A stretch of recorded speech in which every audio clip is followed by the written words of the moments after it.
Alright, I'm listening to How to Hunt, and he says, we're going to have to get some more conspiracy theories. All the other ones has come true. Alrighty. Uh-oh. I did not want that. Hey, Mama Cat. Yeah. Hey, Mama Cat.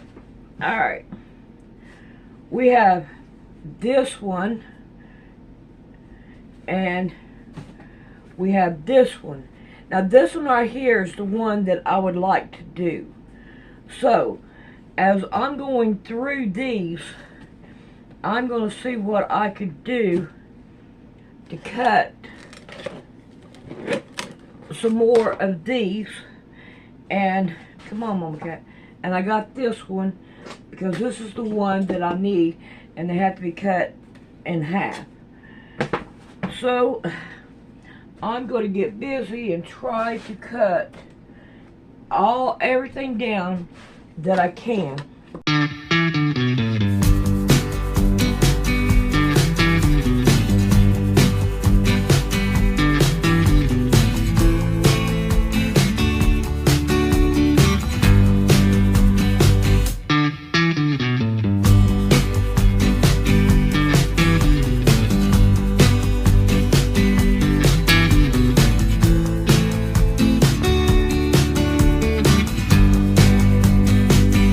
And I've got these here too.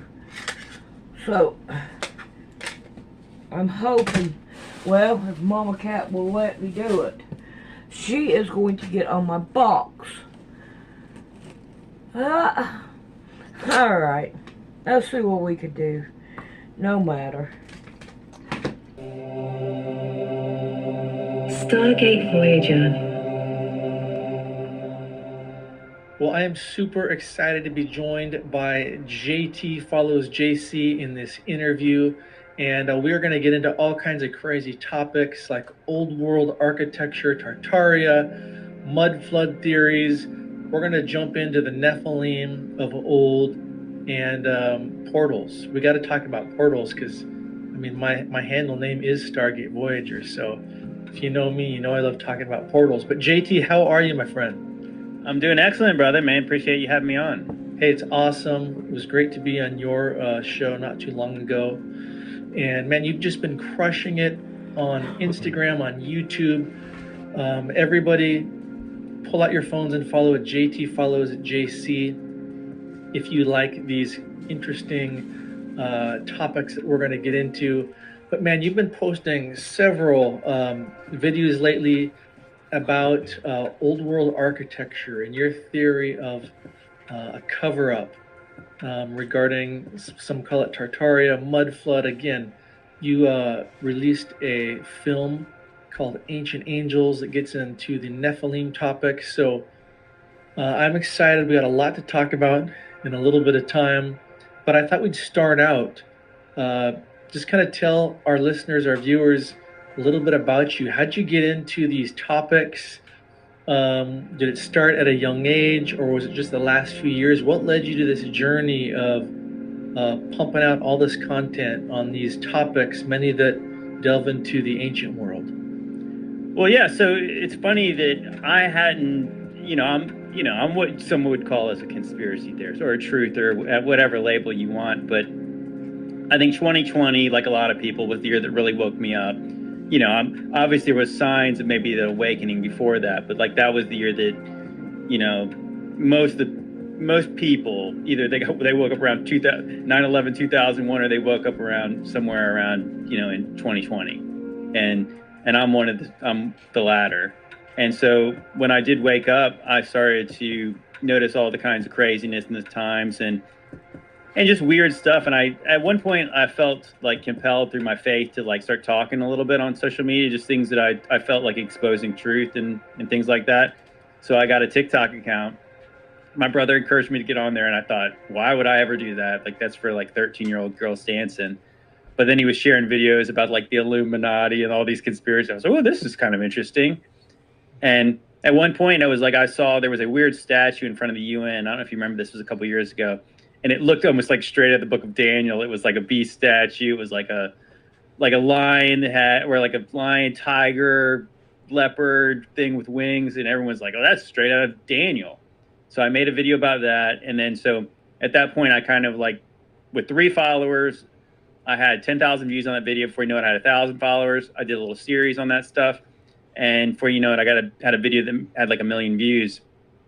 And then it was like, well, I guess I'm doing this. And and at that point, I was researching lots of things. And everything that I basically thought was interesting, I started to make a video about it. And basically, yeah, so like you go down the rabbit hole, and then I haven't got out of the rabbit hole since then. So it's been about 3 years ago. And before you know it, like we were talking off air about, like, you know, it's like your own curiosity kind of leads you in certain places. And like, I had no idea I was getting to old world stuff. But the fascinating part is, before I woke up, maybe the first conspiracy I was really kind of interested in was like ancient aliens. You know, like as a Christian guy, I didn't really believe the alien stuff, but it was the megaliths. So obviously that's one of the reasons I liked your content. I was like, anything about megaliths is just like, this is so weird. It's so weird that we were never told about any of this stuff. And a lot of people knew about like the Great Pyramids, the Giza Plateau, or at least we've seen pictures of it, but we still don't even know how impressive it is until you see shows that are detailing like how many stones, how big they are, and all. And then that kind of mystery really was like, wow. And then like guys like you find out it's all around the whole world. And you're like, wait a minute. Now this is really weird. Like all these pyramids everywhere. We're only told about Egypt and then maybe Mexico, but then there's like, you find evidence of this stuff everywhere. And I think at that point I was like, wow, like, so the mainstream, like, you know, explanation for this stuff doesn't make sense to me. So then that was the first part. I was like, well, I don't believe that. And then you get to like 2020 and then you're like, well, I don't believe anything they say now. So then you go research these topics on your own. And as a Christian guy, I wanted a Christian explanation for the pyramids, because I do think that's important. I think it's important that, like, if certain people are dating these things back 26,000 years and things that seem contradictory to the Bible, I would want some answers. If people are saying aliens did it, you know, like, what is the Christian to do with that? Until I said I discovered Genesis 6, you know, if these ancient people were talking about gods and giants, well, Genesis 6 talks about gods and giants. It talks about the sons of God. It talks about the Nephilim, the heroes of old, the men of renown. And then you go into the book of Enoch. They talk about the Watchers teaching men technology. Okay, so is that possibly the technology that could create things we can't explain? I think it makes a lot of sense. And then you get to today, and I said, it's funny how like the same curiosity has got me to this old world stuff, where you're like, wait a minute, so we're busy looking at things that are, you know, potentially thousands of years old, maybe almost 10,000 years old. But what about these things that are in almost every town in America? And you're like, that's really weird. They don't build them like that anymore. And you start asking questions about that stuff. And I think that's like when you get into like the mud flood, Tartaria, everyone, you know, like that's kind of a catch-all phrase for it. But yeah, like, are certain buildings evidence of a cover-up? Very interesting. So it sounds like your brother gets some of the credit for kind of bringing you down the rabbit hole. Are you and your brother still pretty close? Yeah, we are. It's funny because, like, you know how it goes. It's like we're both passionate about the things we believe in. It's like we don't agree about everything anymore.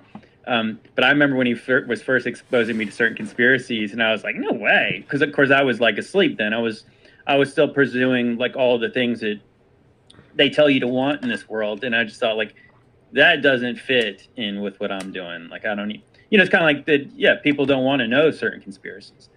And then once you kind of realize, like, you start accepting them, yeah, but he definitely was kind of showing me the symbolism and things. And I started to understand, like, that whole, like, what Manly P. Hall, the famous Freemason, was saying, that symbols are the language of the mysteries. And it's kind of like that when you start to understand the symbolism, you start to understand the language of the people from not just today, but thousands of years ago. And, like, there's this code, and it is almost like the Matrix, when, like, so Neo, when he finally can see, he's like, he literally can see the zeros and the ones and all.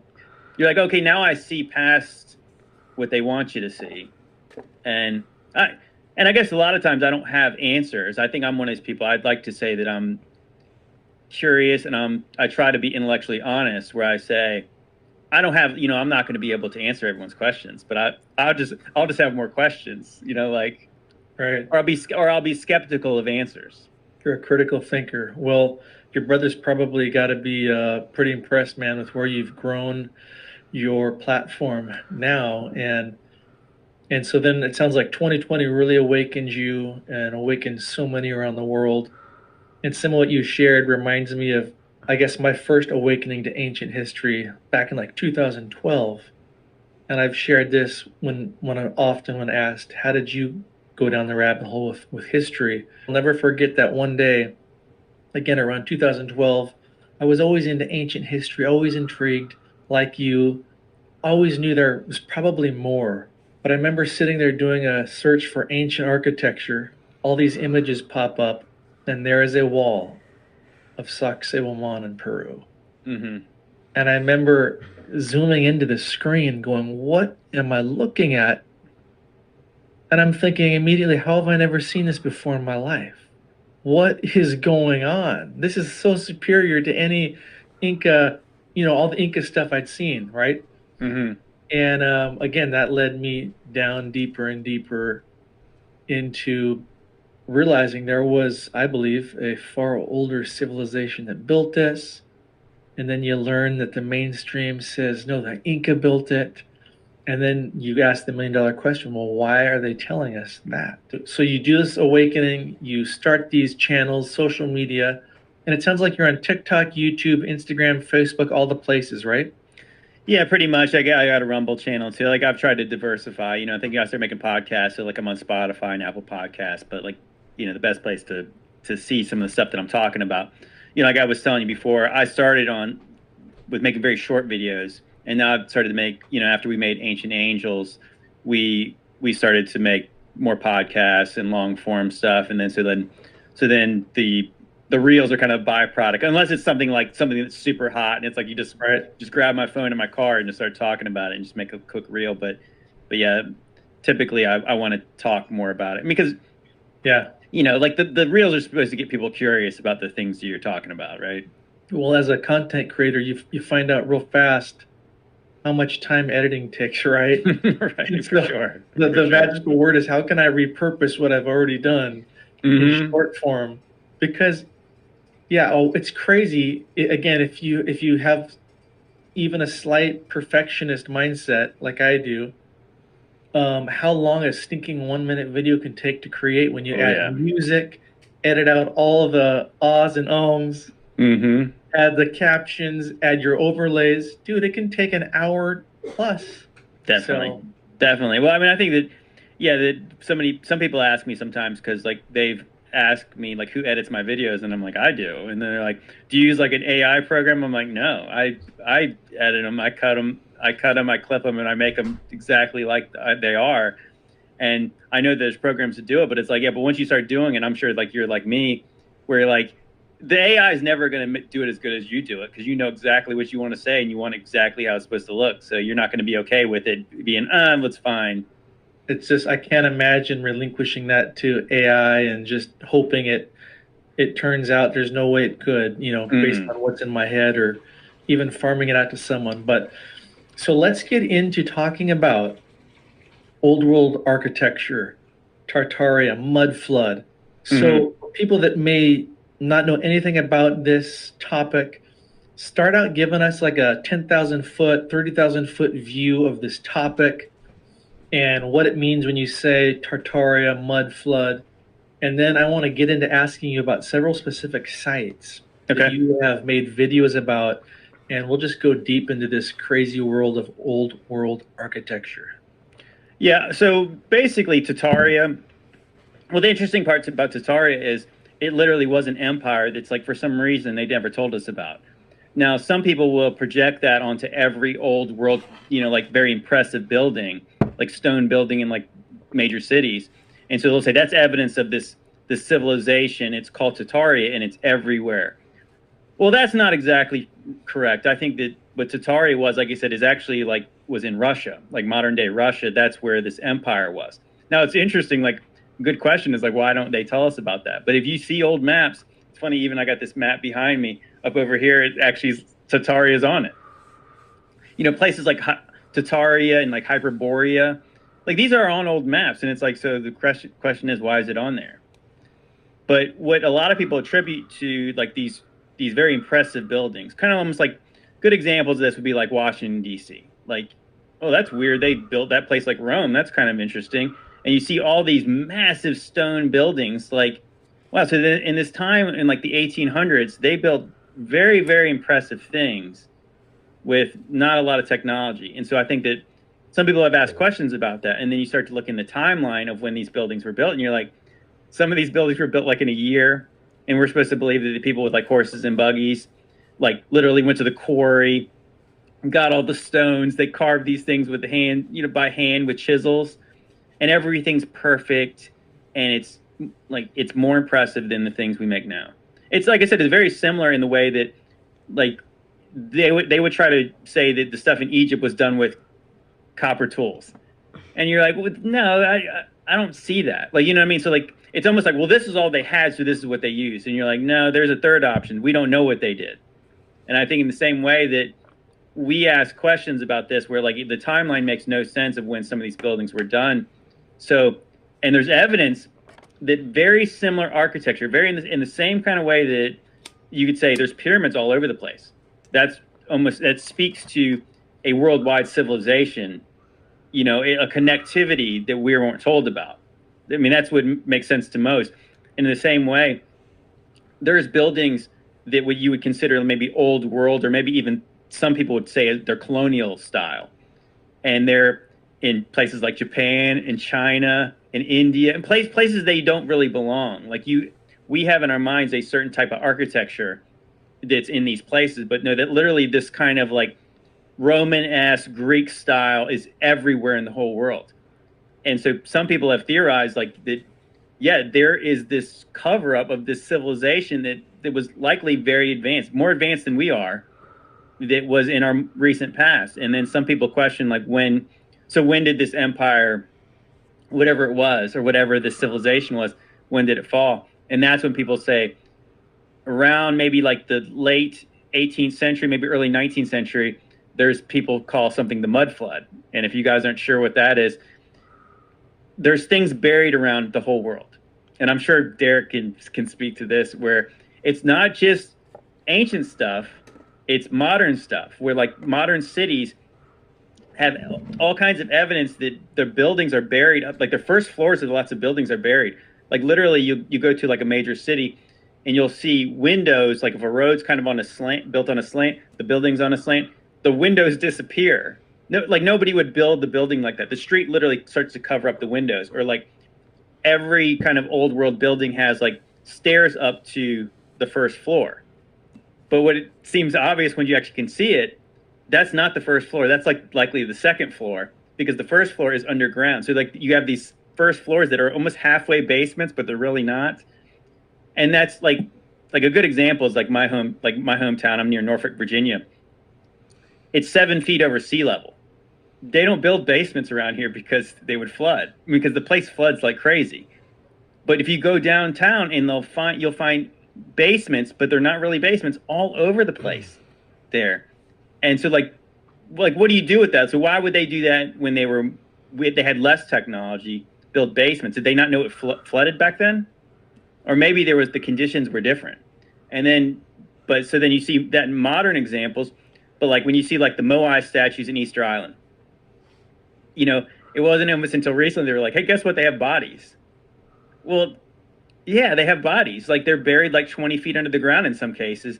With their statue, what's that once famous gate in Iraq? There's a picture from like 1850 where it's like the gate was like the gate's like it's got those cherub looking things with the beard, you know, and right. The gate is like 25 feet tall, and like literally they show it, and it's 100% buried under the ground. And the Roman ruins, places in Rome, they're all buried. And the thing is, it's like this is a worldwide phenomenon, and I don't necessarily have answers for it. We got our theories on what that means, but I just think it's insane that there's really no narrative like how all these things got buried. Like that people don't understand, like when Roman ruins had to be excavated. Like even the biblical cities, like in like the Book of Revelation, the all the cities in Turkey, like when they say there was excavations to find ruins, like literally there's like Sardis, Turkey. There's a real famous picture where they had dug 20 feet under the ground, and there's like this massive column under there. Okay, so how did that happen? And so all that being said, there's lots of questions about that. And then so we continue to ask questions, and I think the more you kind of like start pulling at that thread of the sweater, it reeks of a cover-up. We're told that the camera was invented like around 1820-ish, I think. But the earliest pictures we have of like big cities, like specifically like in Europe, there's a lot of good pictures of like St. Petersburg in Russia. There's like Dresden in Germany, and you have these massive cities, and there's nobody on the streets. There's mud everywhere, which, you know, I think a lot of people would probably say, well, they didn't have paved roads. It's like, yes, they did. I mean, look at the buildings. They weren't walking around in mud and walking into some immaculate building. It's like, it makes no sense. So then you're like, so what happened there? It looks very eerie when you see these pictures. So I don't know. It seems like people have kind of theorized like that when you hear about all these places being founded in a certain time or buildings being founded, it's like, is that literally just kind of almost like a tongue in cheek? Like, yeah, well, they found this building at some point, and then maybe somebody claimed it. They uncovered some of it, and maybe people took credit for things that they didn't actually build. You had a video, a short, or I don't know if it was a short, but it was a video on Instagram I saw where you're talking a lot about this. It's 1850s, the 1850 massive buildings, and you talk about how in a lot of these photos there's little to barely any people in them, like you said. But then talk about the orphan connection, because in this video you break down how you see photos of hundreds of thousands of orphans, or you give stats of there was hundreds of thousands of orphans back then. Yet there was also hundreds of thousands of adults in an insane asylum in these crazy looking buildings. Okay, so the overall theory is like that I came up with was there was some kind of cataclysm. Was it man-made? Was it an act of God back then? And it seemed like there was some kind of a reset, and that's what people would just say. There was some kind of reset back in the early 19th century, maybe late 18th century.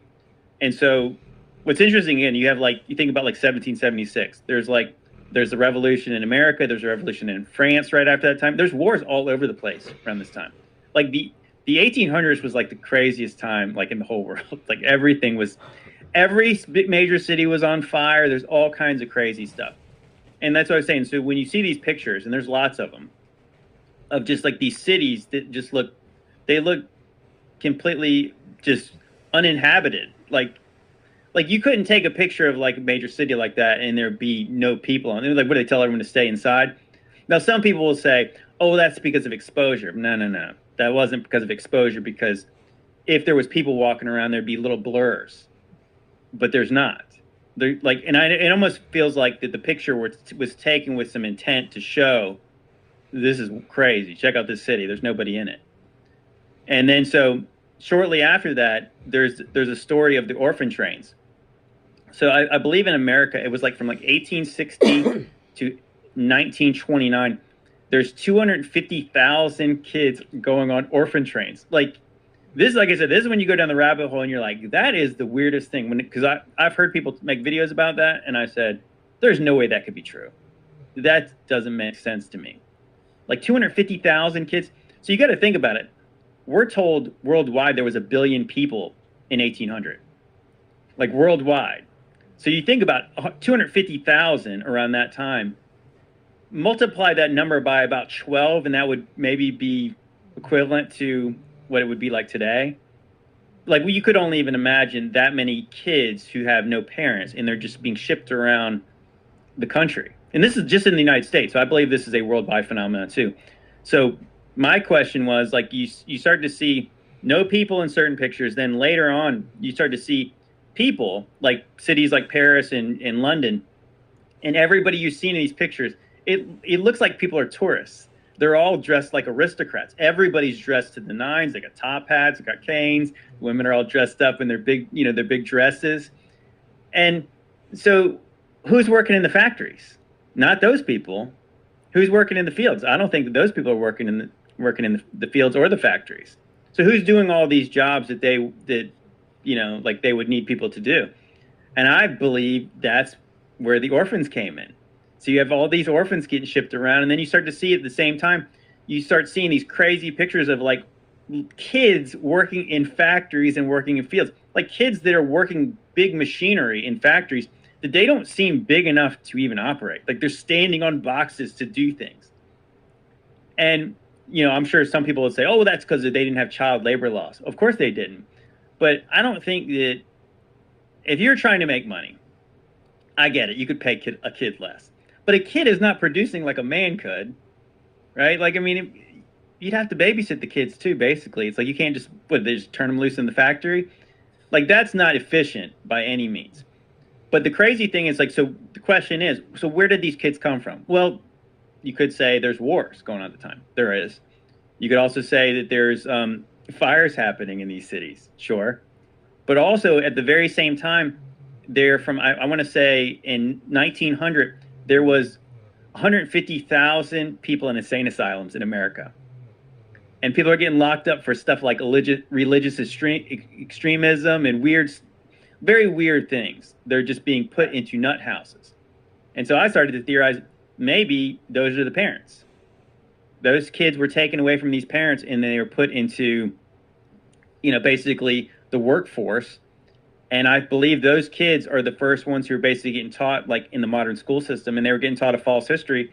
And they're not allowed to talk about what happened before. And I think maybe the people who did talk about what happened before, maybe those are the people in the nut houses who got their kids taken away.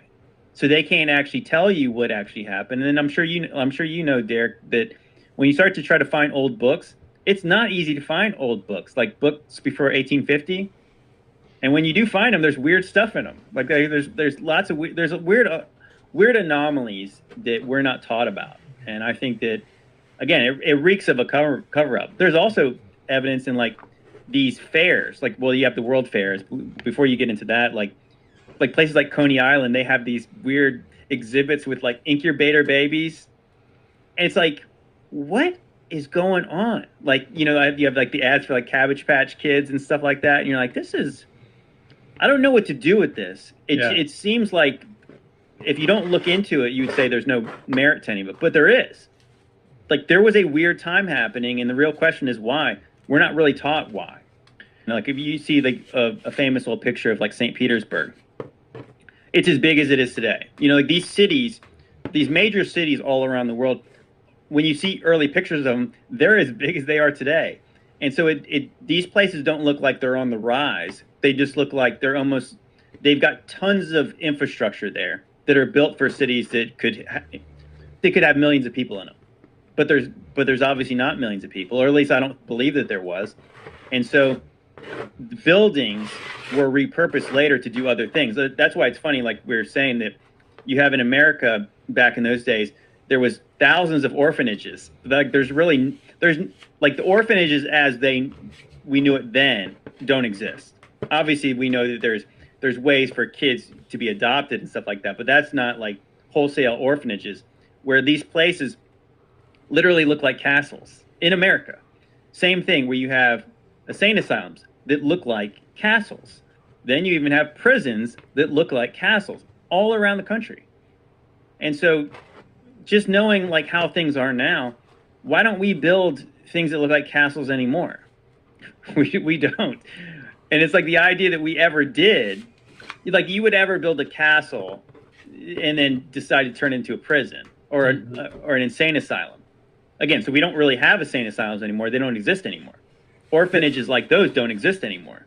I had never really thought about it, but you got my brain spinning there, thinking about the insane asylums and how, today, I mean, obviously there's, mental disorders are real and, it's all over, but we don't see insane asylums today like you were showing in these photographs and the stats that you shared, again, from the 1800s. Didn't you say it was hundreds of thousands of people, if that's accurate, in these insane asylums? It was in the year 1900. There was 150,000 people in insane asylums in America. and now there's 0. So like that seems, you know what I mean? Like that seems like a big, you know, like if we went from that to that, I mean, that seems like pretty drastic. You know, it's funny too when you think about the way things supposedly used to be, the way we're taught things were. You would have thought back then, this is the beginning of America, right? The land of the free. Well, I mean, when will we ever just allow people just to be locked up because they were religious extremists and stuff like that? It's like, I thought that was part of the First Amendment.